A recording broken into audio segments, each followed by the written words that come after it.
বীরভূমে যে মাজার শরীফ আছে দাতা শাহ বাবার, উনি মজজুব ওলি ছিলেন।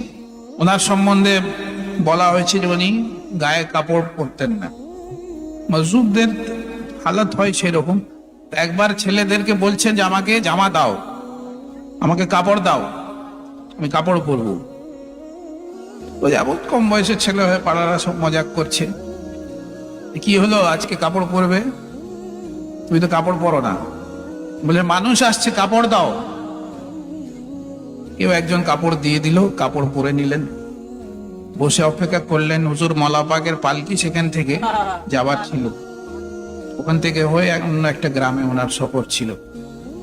তো বীরভূমে দাদা শাহ বাবার যেখানে উনি থাকতেন ওখান থেকে হয়ে মওলা পাক যখন যাচ্ছিলেন, উনি পালকিকে থামিয়ে দিয়ে মওলা পাকের সাথে অনেকক্ষণ কথা বললেন। রাজ ও নিয়াজের কথা, গোপনীয় কথা যেগুলো আছে সব মারফতের, সেগুলো বললেন।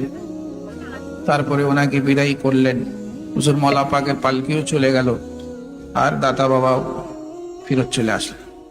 ফিরত এসে আবার কাপড় খুলে দিলেন। লোকরা বলছে যে আপনি কাপড় খুলে ফেললেন, আপনি কাপড় চাইলেন, কাপড় পরালাম, আবার কাপড় খুলে দিলেন। মানুষ এসেছিল, মানুষের জন্য কাপড় পরলাম, মানুষ চলে গেল, কাপড় খুলে দিয়েছে।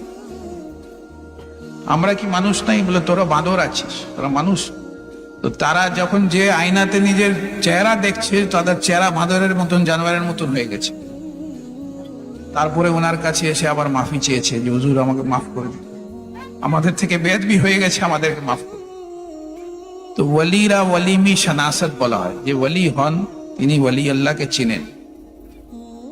উনি জানতেন যে আল্লাহর ওয়ালি আসছেন, সেই জন্য উনি কাপড় চেয়ে কাপড় পরলেন, আর ওনার সাথে মারফতের আদান প্রদান করলেন, কথাবার্তা বললেন। বলার উদ্দেশ্য হচ্ছে যে আদাব যে আছে তরিকতের মধ্যে সব থেকে বড় জিনিস।